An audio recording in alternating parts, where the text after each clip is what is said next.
नमस्कार, मैं अन्नू कपूर गानों की इस महफिल में, अफसानों की सभा में आप सबका हार्दिक अभिनंदन करता हूं। इस शो में, इस प्रोग्राम में जिसका नाम है सुहाना सफ़र विद अन्नू कपूर। धन्यवाद। सिर्फ 92.7 बिग एफएम पर आज जो किस्से कहानियां मैं लेकर आया हूं, उनकी एक झलक।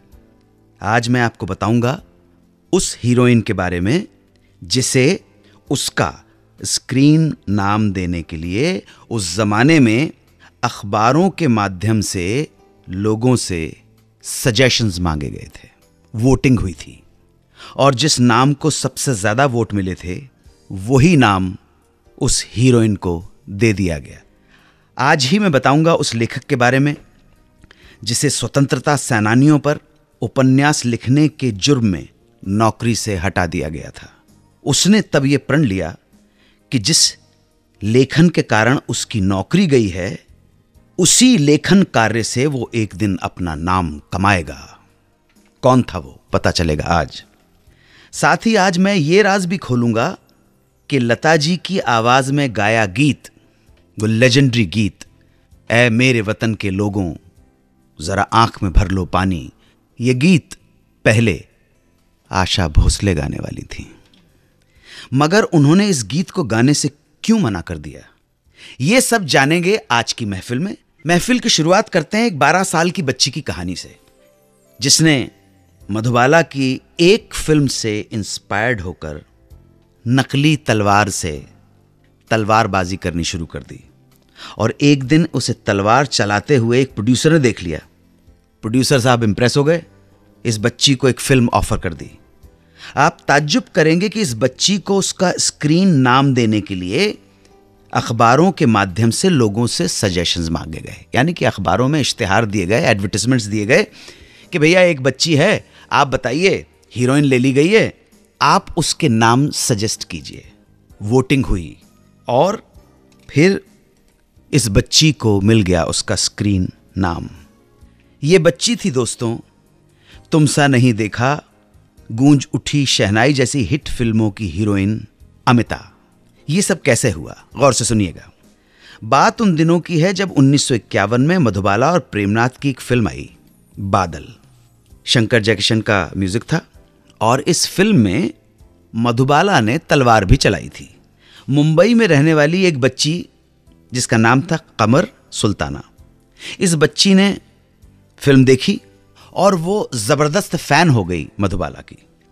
इस फिल्म बादल में मधुबाला की तलवारबाजी ने 12 साल की इस कमर सुल्ताना को इतना प्रभावित कर दिया कि वो मैडली जब भी वक्त मिलता, दीवानों की तरह वो खिलौनों की तलवार से तलवारबाजी का खेल खेलने लगती।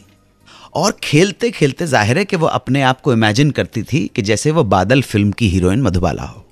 एक रोज वो घर से बाहर इसी तरह तलवारबाजी के पैंतरे घुमा रही थी और तभी उधर से उस जमाने के मशहूर निर्माता निर्देशक लेखराज भाखरी का गुजरना हुआ।